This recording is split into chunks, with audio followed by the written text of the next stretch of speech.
Madam শুয়ে পড়েন। Madam আপনি এত বাম মাছের মতো মোসার পারতেছেন কেন? আপনাকে আমি অনেক সুখ দেব যে আপনি কখনো পান নাই। আপনারে প্রথম যেদিন দেখছি না, এই হরিণের মতো চোখ, সেদিন আমি আপনার প্রতি ক্রাশ খাইছি।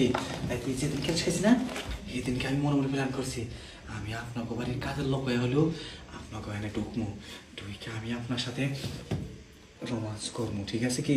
আপনি টাকা পয়সা যাচ্ছেন, আমার কোনো এই যে কাজের ছিল না, আমি ওয়া ঢুকছি আপনার বাড়িতে, টাকা তো লাগবো না, বেতন লাগবো না, বেতন ছড়াই কিন্তু আপনি আমারে রাখতে পারেন। ঠিক আছে কি? শুধু একটু আমারে ভালোবাসা দিবেন। ঠিক আছে? আপনার আমি অনেক টাকা দেবো, একবার খালি করে আপনি রাজি কন না কে? আরে সাহেবে কেউ ঠিক পাবো না, আপনি আমার আমি আপনার। ঠিক আছে কি? দরকার হয় আমি আপনাকে 2 লক্ষ টাকা দেবো, কিন্তু 2 লক্ষ টাকা আপনি কারো কাছে বলতে পারবেন না। এবার আপনি ভেবে দেখেন আপনি কি করবেন। টাকা চান না আমাকে চান? সত্যি কথা তো? হ্যাঁ, টাকাও পাবেন, আমাকেও পাবেন। ঠিক আছে? আপনি শুধু একবার ভেবে দেখেন কি করবেন। সময় চলে গেলে কিন্তু আর পাবেন না 2 লক্ষ টাকা। আপনি খালি ইনটেক আছেন দেখাই আমি আপনারে পছন্দ করছি। ঠিক আছে কি? খুব টায়ার্ড লাগতেছে রে ভাইয়া। হ্যাঁ তুমি এখানে বসে রয়েছো? হ্যাঁ বসে রয়েছি। তোর এরকম উত্তেজিত ভাব লাগতেছে কে? আর এই দিক দিয়ে রুমের ভিতরে কি চলতেছে তুমি দেখছো? আমাদের ছোট বোনের রুমে সাগর গিয়ে ঢুকছে। হ্যাঁ তারপর এখন রুমের মধ্যে কি হইব তুমি বুঝতেছো না? সেটা তো আমি ভালোই জানি কি হইব। আমি বুঝলাম না, তুমি এত কিছু জানার পরে এখানে বসে রয়েছো। আর বিষয়টা হলো কি, সাগরে আমি রুমে পাঠাইছি।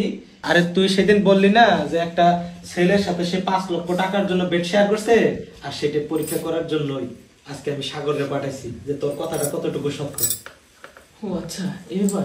আচ্ছা, চলো তোমাকে আজকে হাতে নাতে দেখাই। আচ্ছা চল দেখি। আপনি একটু ভাবেন, না হয় আমি চলে যাই। না দাঁড়া দাঁড়া দাঁড়া, চাইস না। চান না? 2 লক্ষ টাকা কেউ হাতছাড়া করতে চায় না।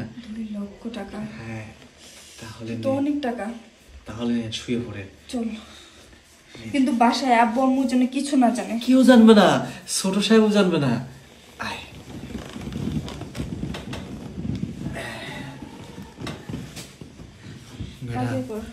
ম্যাডাম শুয়ে পড়েন, এত উতলা হয়েছেন কেন ম্যাডাম?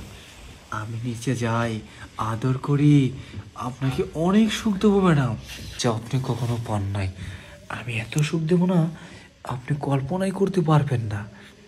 আমার নাম সাগর। ঠিক আছে? সাগর যা আবার হয়ে গেছে। সাহেব ভাইয়া আপনার কথা মতো কিন্তু আমি কামটা করছি সাহেব। এদিকে আয়। ওইদিন তো ও ঠিকই কইছিল, টাকার প্রতি তোর এতটা লোভ। এই বাবা মা আমাদের জন্য কি রাখা যায় না, বাড়ি গাড়ি অর্থ সম্পদ ব্যাংক ব্যালেন্স সবই তো আছে আমাদের, তবু তুই টাকার জন্য এই বয়সে বিছনায় শুয়ে পড়িস। ওইদিন তো ঠিকই কইছিল যে 5 লক্ষ টাকার জন্য এক পোলার লগে তুই বলে বেড শেয়ার করছো। আজকে আমি সেটা পরীক্ষা করার জন্য সাগরের দিয়ে এই কাজটা করেছি যে তুইও ওরে টাকার লোভ দেখা, দেখি ও এই বয়সে টাকার জন্য কতটা পাগল হতে পারে। ছি, ভাবতেও আমার অবাক লাগছে যে আমার বোন হইয়া আমারই বাসায় এই কাজগুলো তুই প্রতিনিয়ত করে বেড়াস। ম্যাডাম আমার কোনো দোষ নাই, সব বড় সাহেবের পিছনে তাই গেছে। যা তুই, এই তোর বিয়ার বয়স হয়েছে, তুই আমারে কইবি তোর আমি বিয়া দিব, অনেক ধুমধাম করে বিয়া দিব। বাবা মায়ের স্বপ্ন আমার হাতে তুলে দিতে গেছিল, তোরে লেখাপড়া করাইয়া ভালো একটা ফ্যামিলিতে তোর তুইলা দেব। তুই তোর স্বপ্ন পূরণ করার আগে জীবন শেষ করে দিছ। কতদিন ধরে তোমার বলছি আমি 2 লাখ টাকা লাগবে, আমি ঘুরতে যাবো আমার ফ্রেন্ডদের সাথে, তুমি দাও নাই আমাকে টাকা। ওরা আমাকে যাতা বলে বলে কিনা আমার টাকা নাই, এটা নেই ওইটা নাই। ভাইয়া তুমি জানো এটা আমার বিয়ের প্রাপ্য বয়স, তারপরে তুমি বিয়ে কিছু করতেছো না। আর বাবা মা তোমার কাছে আমার দেখেছে, হ্যাঁ বুঝছি তুমি বাবা মা সবাই আদর আমাকে দিছো, কিন্তু এটা বুঝো না এখন আমার বিয়ের প্রাপ্য বয়স, তুমি আমাকে বিয়ে দিচ্ছ না, শুধু শুধু ঘরে রাখছো। তুমি কি পারছো আমার স্বামীর মুখে মুখে আবার কথা দেখ, ওই যে রাগ করে গেল না, আসলে ভুল আমাদেরই। পরিবারের মধ্যে বড় একটা মাইয়া যদি উপযুক্ত বয়স হয়ে যায় তার বিয়ে দেওয়া উচিত। আসলে তুই কাজ কর, ওই যে আমার করিম চাষ আছে না, কটক সাহেব, হ্যাঁ ওরা বইলা একটা সম্বন্ধ খোঁজ। আচ্ছা ঠিক আছে, আমি এখন নিজে হ্যালো কথা বলতেছি। আচ্ছা যা।